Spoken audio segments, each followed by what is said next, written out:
Čia yra bendrystė. Kiekvienas čia atvyksta ieškoti. Niekas nesako, aš jau esu šventas, o jūs? Kiekvienas čia atvykęs nori kažką atrasti.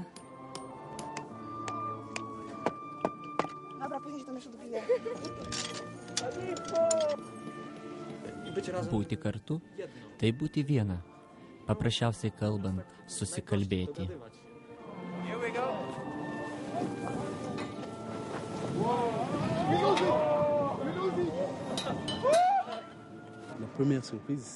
Pirmiausiai mane nustebino žmonės, kuriuos pamačiau. Tokia daugybė žmonių. Neįsivaizdavau, kaip jie gali visi vienu metu pavalgyti, kaip jie čia apsigyvens.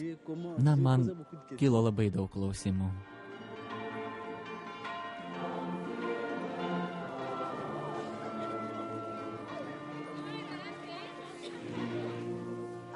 Man labai graži malda su tais giesmėmis.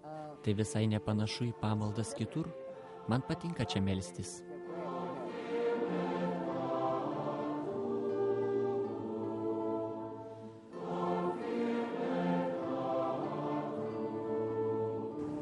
Taize tai yra vieta, kur pradedi trokšti ir negali nustoti trokšti.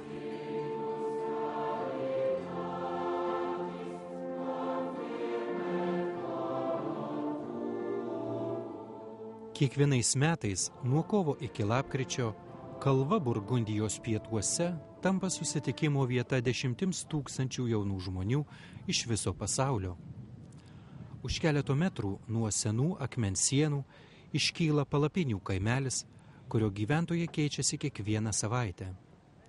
Jie atvyksta iš visų pasaulio kampelių susitikti, kartu ieškoti ir melstis.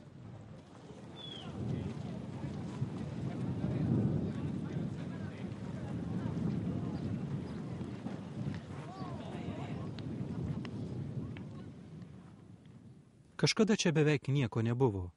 Pirmą kartą į Taizę atvykęs Antrojo pasaulinio karo pradžioje, brolis Rože čia rado paprastą, nuo pasaulio atskirtą kaimelį. Nusipirkęs namą, brolis Rože jame suteikė prieglobstį žydų pabėgėliams. Po karo čia atvyko ir apsigyveno dar keletas jaunų vyrų, vėliau tapusių pirmaisiais Taizę bendruomenės broliais.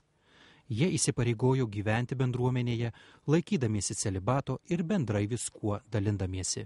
Atsisakydami dovanų, broliai pasiryžo pragyventi tik iš savo darbo. Rytą, vidurdienį ir vakare jie susirinkdavo kartu melstis į romaninę kaimo bažnytėlę. 7-ojo dešimtmečio pradžioje joje jau nebesutilpdavo visi apsilankantys, nes jų atvykdavo vis daugiau ir daugiau. Reikėjo statyti didesnę bažnyčią. Bendruomenė ieškojo būdų, kaip padėti jauniems žmonėms jų ieškojimuose.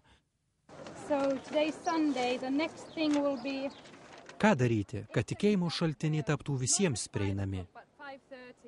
Štai čia prasideda Taize bendruomenės ryšys su nesuskaičiuojamais jaunimo būriais iš viso pasaulio. Paprastai į Taize žmonės atvyksta sekmadienį ir pasilieka savaitei. Kiekvienas sutinka ir pasveikina jo gimtąją kalbą. Po ilgos kelionės viskas atrodo nauja ir truputį sudėtinga. Bet kai kiekvienas pasirenka grupę ir gauna vietą apsigyventi, savaitė gali prasidėti. Kiekvieną rytą vyksta Biblijos apmąstymai, kuriuos veda bendruomenės broliai.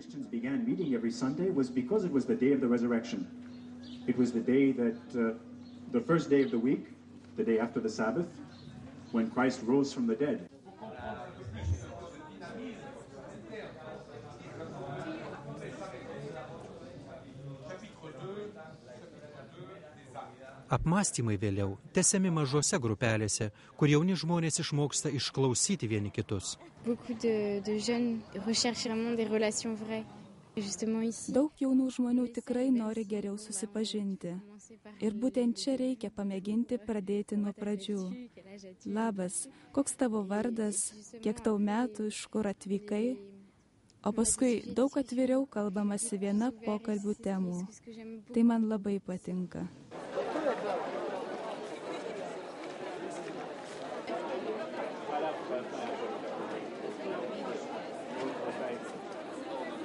Žmonėms, su kuriais susipažinau čia prieš keletą dienų, aš pasakau tai, apie ką nekalbu su senais pažįstamais.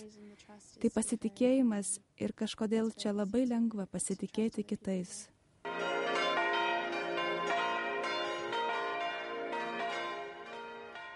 Ir bendruomenės broliams, ir susitikimuose dalyvaujančiam jaunimui, Taize gyvenimo centras yra bendros pamaldos.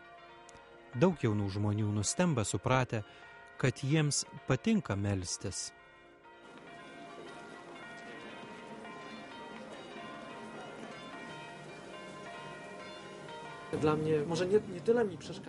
Man gal ne tai, kad trukdo, bet man yra lengvos. Tiesiog paprasčiausiai kažkokiu būdu susivieniju su jais. Kai sėdžiu pamaldų metu, tikrai jaučiu, kai susivienyje visi žmonės, kai per giesmes eina visa malda vienu balsu, jie gieda. Tai yra, o tyla tai yra tikrai pajauti Dievo artumą per tylą.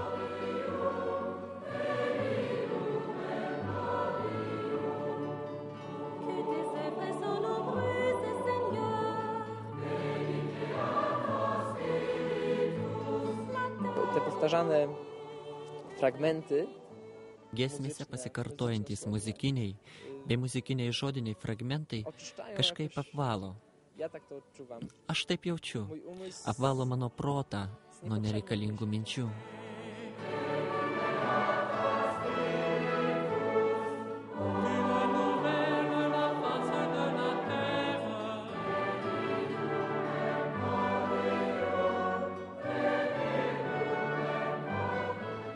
Girdėjau tiek daug pamokslų, kaip melstis. Galite taip ar kitaip melstis. Taize jums nebus nurodyta, kaip melstis, bet bus leista melstis.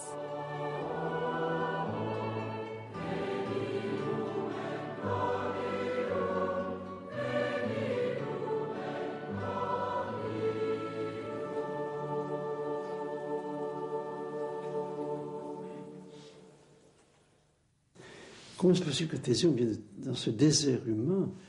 C'était ça, quand j'y suis arrivé, il y a très peu d'habitants dans cette région. Mais comment est-ce possible? Kaip tai yra, kad vykstama į Taizę? Šioje žmogiškoje dykumoje. Tai buvo, kai pirmą kartą čia atvykau, čia buvo dykuma. Šioje vietovėje buvo labai mažai gyventojų. Kaip atsitiko, kad dabar čia tokia įvairovė? Ir man atrodo, tai tas pats ieškojimas, nes tai ir mūsų ieškojimas. Jaunimas galbūt norėtų žinoti, ką pasakyti Dievui, Kristui, šventai dvasiai, bet jie nemoka to pasakyti, nes niekas niekada jų nemokė asmeninės maldos. Nuolat stengiuosi išklausyti žmonės. Kažkada klausantis kilo mintis, ar jis žino, kad jis yra tikintis troškimu, laukimu, troškimu ir laukimu. Jis nesitiki to įgyvendinti, čia nieko negalima priversti. Mums reikia brendimo, taip pat nuolatinio gimdymo ir negalima nekantrauti, raginti save patį. Bet jei esame su Dievu, jei meldžiamės, galime būti tuo, kuo esame, o ne kuo nors kitu.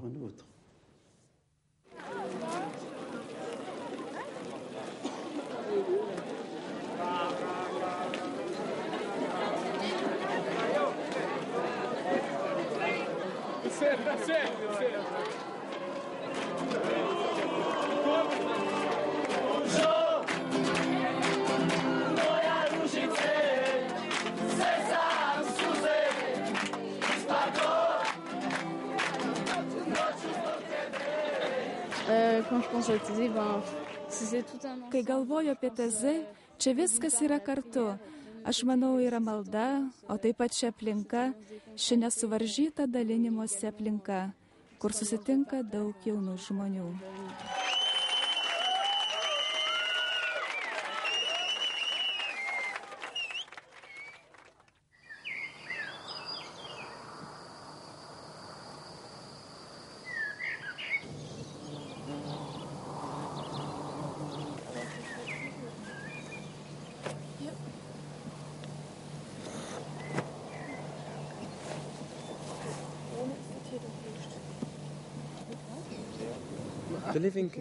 Gyvenimo sąlygos Taize labai paprastos.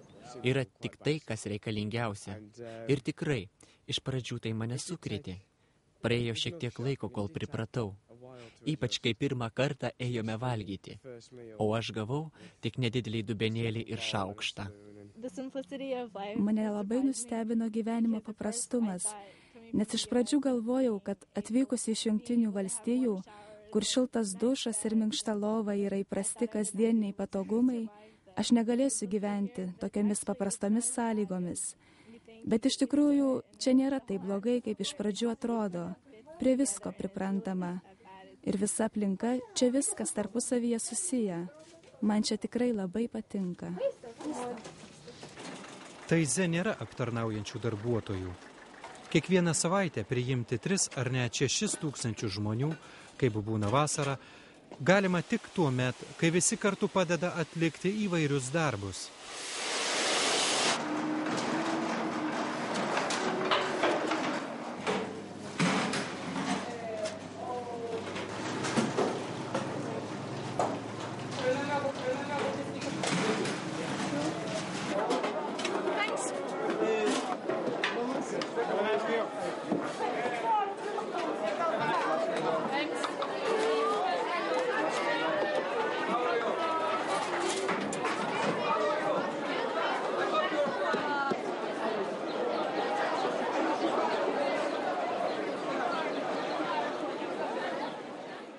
Vakar mūsų paklausė, ką jūs galėtumėte daryti savo šalyje, kaip pasidalinti, kai turite labai menkus išteklius.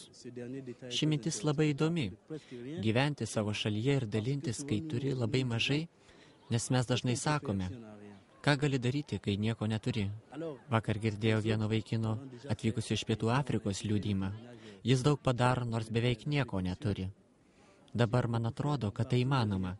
Anksčiau aš dažnai sakydavau draugams, kad tai negalimas dalykas, bet dabar tikiu, kad gali dalintis net tada, kai beveik nieko neturi ir visada galima padaryti ką nors gerą. Galima padaryti labai daug.